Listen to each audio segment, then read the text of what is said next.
السلام عليكم ورحمة الله وبركاته. جرجرتو دوتو في كبجان دوتا رحيمة جوب بغا جراتني كسما كاغاري في ديبي كينا كان قتال موفا كانت توفتا إن شاء الله تربي تاريخ غافي في ديبي والغافي نيكا سما سن اللي ديب ساتوري أما اللي قتال موفا كانت توفتا غافي كينا وجين turtii gaarii isinin jedha sumaan gara gaafii kiyyaa isin tarkaanfachiisa isin immoo hangasitti sheer sabskiraayib laayik jechuun hin dagatinaa isinin jedha gaafii deebii kiyya wajjin turtii tokkorraa haga 17 barnoota keenya dabarsinee turre amma immoo 18 irraa eegalle jechuudha. Haga 17 barannee jirra. kutaa lammaffaa keessatti 18 irraa inshallah asumaan gara gaafii kiyyaa isin tarkaanfachiisa. Koomentii jalatti immoo warri beektanis barreessaa koomentii jalatti nama walirraa baratee haga beekun walii dabarsu rabbiin waa taasisu. Koomentii jalatti barreessuun hin dagatinaa isiniin jedha. Akkasuma immoo sheer sabskiraayib laayik godhaatiin na jajjabeessaan illee akka irratti jajjabaadhi barnoota kana caalaa irratti cimee isinii dabarsu ta'a. Isin na jajjabeessitanii jennaan jechuudha inshallah. Akkasii asumaan gaafii keenyatti achisin tarkaanfachiisa. 18ffaan akka jedha. Kurnan addunyaarratti jannataan gammachiifaman eenyu fa'a? Kurnan addunyaarratti jannataan gammachiifame eenyu fa'a? Jarri haga 10ti. Inshallah kan isinii lakkaayoo ta'a. Kurnan yaani addunyaa irratti rabbiin jannata isaaniif kenne isin warra jannataati jedheen rabbiin addunyaa gubbaratti yaani addunyaa irratti jannataan badhaafaman jechuudha. Hayyee gaafiin 18ffaa akkuma dura isiniin jedhe kutaa tokkoffaa keessatti haga 17 barannee 18ffarraa eegalla. 18ffaan Abuu Bakri Siddiiq, 19ffaan Abuu Ubeydaa ibnu Jaarraa, 20ffaan Abdurrahmaan bin Awfi, 21ffaan Aliyu ibnu Abi Xaalib, 22ffaan Sa'ad ibnu Abi Waqqaas, 23ffaan Zubeerii, 24ffaan Sa'id,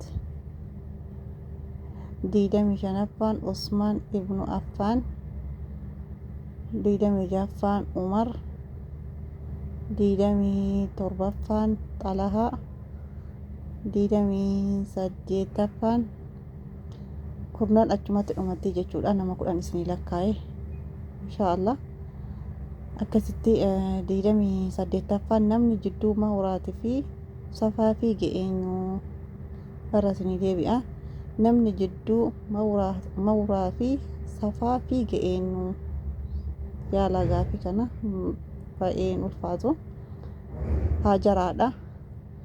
Akkasuma 29ffaa Rasuulli sallallahu alayhi wasallam Aashaa isii umrii meeqaa fuudhanii irra isinii deebi'a.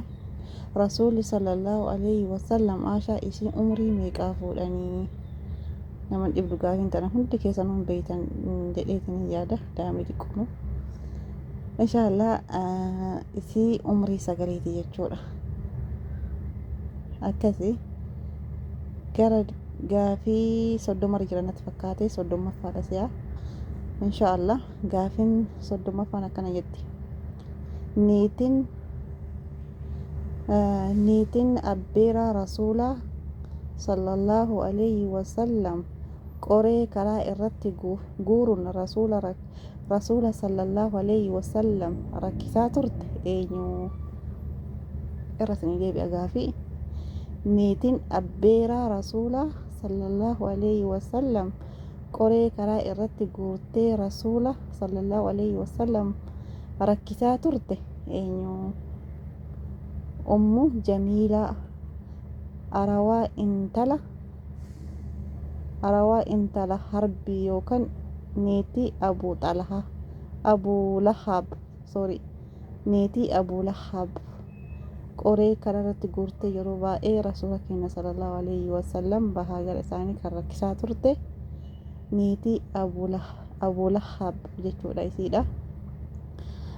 Gaafii 30 qara jira 31 gaafii 31 irra jirra. niitiiwwan rasuula sallallahu alaihi wasallam keessaa tan rasuulli sallallahu alaihi wasallam sadaqaa baay'ifti jedhan eenyu? Gaafii irra isinii deebi'a. niitiiwwan rasuula sallallahu alaihi